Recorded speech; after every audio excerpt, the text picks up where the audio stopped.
আবারও স্বাগত CBN TV USA সংবাদ বুলেটিনে। শুনছিলেন কর্ণফুল ইনকাম ট্যাক্স সংবাদ শিরোনাম। এবার বিস্তারিত।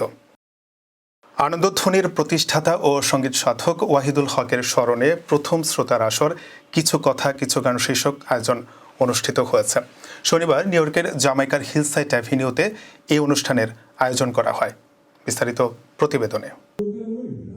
আনন্দধ্বনির প্রতিষ্ঠাতা ও সঙ্গীত সাধক ওয়াহিদুল হকের স্মরণে প্রথম শ্রোতার আসর কিছু কথা কিছু গান শীর্ষক আয়োজন অনুষ্ঠিত হয়েছে। শনিবার নিউ ইয়র্কের জ্যামাইকার হিলসাইড অ্যাভিনিউতে এই অনুষ্ঠানের আয়োজন করা হয়।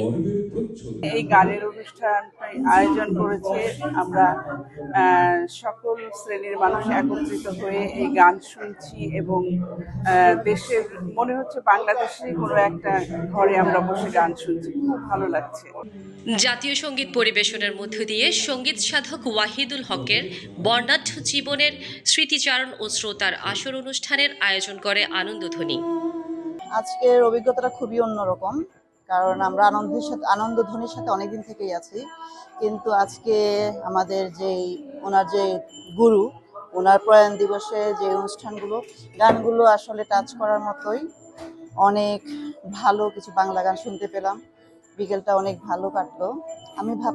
আমার মনে হয় সবাই খুব আনন্দ করেছে। কুইন্স সোশ্যাল অ্যাডাল্ট ডে কেয়ারের স্পন্সরে আয়োজনটি অনুষ্ঠিত হয়।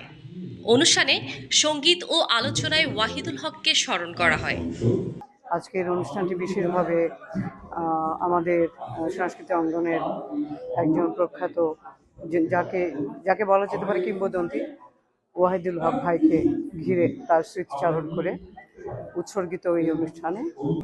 আনন্দধ্বনির সভাপতি অর্ঘ্য সারথী শিকদারের সভাপতিত্বে অনুষ্ঠানে অতিথি ছিলেন কুইন্স সোশ্যাল অ্যাডাল্ট ডে কেয়ারের প্রেসিডেন্ট ইঞ্জিনিয়ার মাহফুজুল হক। এছাড়াও নিউ ইয়র্কের বরেণ্য ব্যক্তিরা সহ 1.5 শতাধিক দর্শক অনুষ্ঠানটি উপভোগ করেন। আনন্দধ্বনির সভাপতি অর্ঘ্য সারথী শিকদার বলেন, আনন্দধ্বনি প্রথম নিউ ইয়র্কে 1 বৈশাখ শুরু করেন। আমরা এ ধরনের অনুষ্ঠান নিয়মিত করতে চাই। 12 বছরের একটা পরিকল্পনা, সেইটাকে মাহফুজ ভাই করেছে।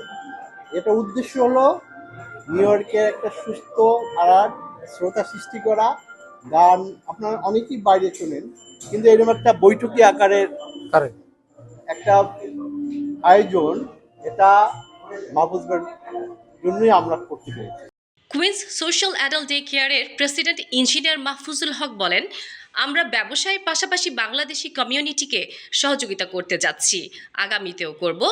আনন্দধ্বনি আমাদের সাথে আছে।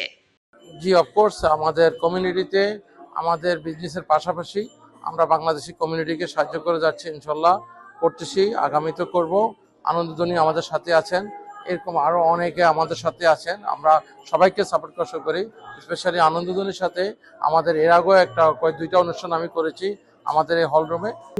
Desk report, CBN TV, USA.